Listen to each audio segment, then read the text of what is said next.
Hey, Janet. My name is Janet, and I will talk about religion and what are its effects. So I'll start off with not my testimony, but it's my dad's testimony. He is very into the church and whatnot, and when he has to say testimony, he says the story.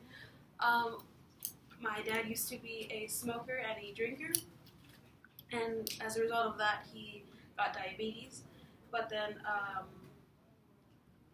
he was working, and he started getting back pains or whatnot. And then he went to the doctor, and they told him that he was low on something, and he needed to drink plum juice. But he drank a little too much, and it was too much sugar for him. So he had to go to the clinic, and then they checked his blood, and they said his blood pressure was way too high, and then he needed to go to the hospital really quick. By the time that he reached the hospital, there was white foam-like thing coming out of his mouth, and they had to put him under they had to put the IV in him and all that. And the next day, the doctor walked in, and my dad asked, "Oh, where was the man that was sitting next to me?" And then the doctor was like, "What are you talking about? There was no one here. I'm the first person to walk into this room." And my dad was so confident. He's like, "No, there was a priest. He was right here. He was praying, and he was telling me that I need to live a better life. That the way that I'm living isn't the right one, and that I need to choose right now here. That this isn't the way you should go." The doctor was really confused and was like, "Sir, no one has walked into this room, not even the nurse." Mm-hmm.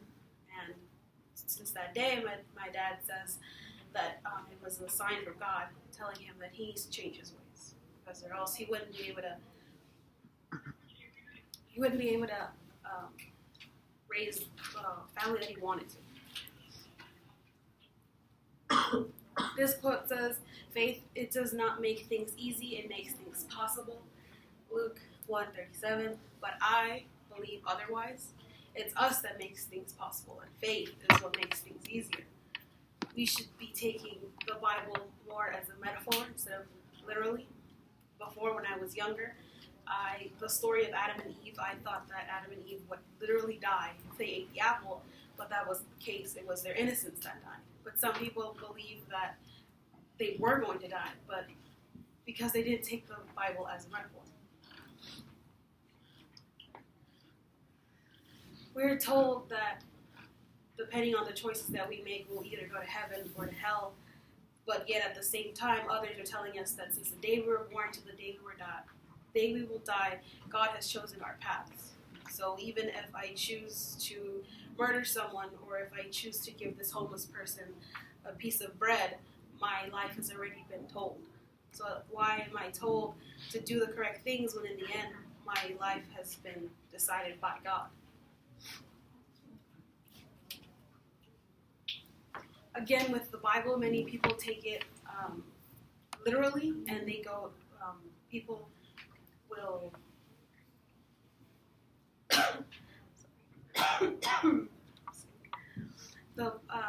people will take it too literal, and they should be taking it more as a metaphor. Older generations are very into their religion, but when it comes down to us, we're not as religious. Many of us, we don't go to church as often as our parents would have, or even our grandparents would have. I know for me, my family is extremely religious. Every Sunday at 6 o'clock in the morning, I will be at church, whether I want to or I don't want to. That's also one of the things I'll be talking about is because of our parents, we're somewhat forced to be in the religion that they are in, and we're not really given a choice. I remember once I was told to go to church, and I told my dad, I was like, "Why do I have to go to church? Why don't you ask me, can I go, instead of when will I go?" And he looked me straight in the eye. He said, don't ask if you're going to go, because that's never going to be a question. You will always go to church, because that is the religion that is what we were born to do, and I'm going to teach you the same way. And I tell him to this day, you're forcing me to do something that I kind of don't want to. If you were to ease me into such a religion, maybe I wouldn't be as, I'm not anti-religious, but I'm not also extremely religious. Now, because I am Catholic, I had to do one of the couple of sacraments. First is being baptized, then it's your first confirmation, first communion, and then it's your confirmation. And for my confirmation, there was a retreat that was required for parents to take. That retreat, it changed my parents, and to this day, they still remind me, had it not been for you and your retreat, we wouldn't have been as integrated into the church as we are now. Now, Monday through Thursday, my parents go to church every single day, and then they go on Saturdays in the morning, and then they go on Sundays, sometimes the whole day.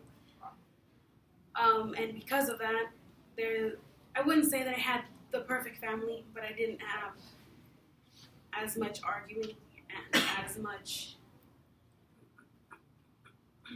going on as I do now.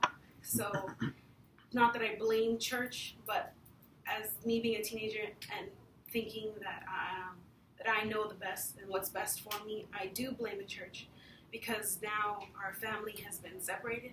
Even though church says that we're supposed to become closer or whatnot, I feel like church has separated my family. And my parents are more integrated into the church. My siblings and I feel like we're left out because we're not as religious as them. And because of that, there's now more arguing, and there's now more. It's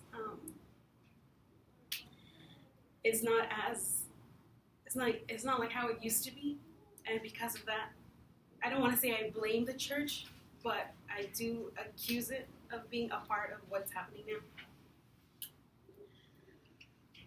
This picture, when I first read it, I was like, okay, no God, no fear, no God, no fear. But then I reread it, and I was like, without God, we don't really know what fear is. Until we know God, then we know our fear. Because once you know God, you know that you're going to be judged for every single little thing that you do, and you'll be feared.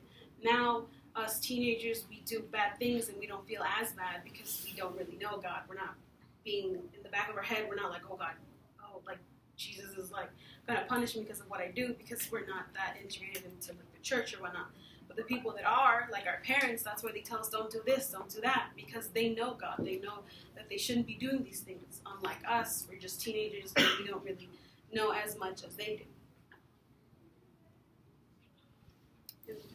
So then I changed up the code, like I said in the beginning.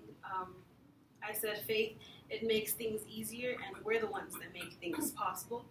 We shouldn't be the ones that, every time we do things, we shouldn't be like, oh, it was, had it not been for my faith or had it not been for God, I wouldn't be able to do this. It's like, no, you did some of the part. God is the one that made it easier. Maybe you had lost your way. Maybe you felt lost, and faith was there to pick you up, but it didn't make things possible. You're the one that makes things possible. You should take credit for the things that you do.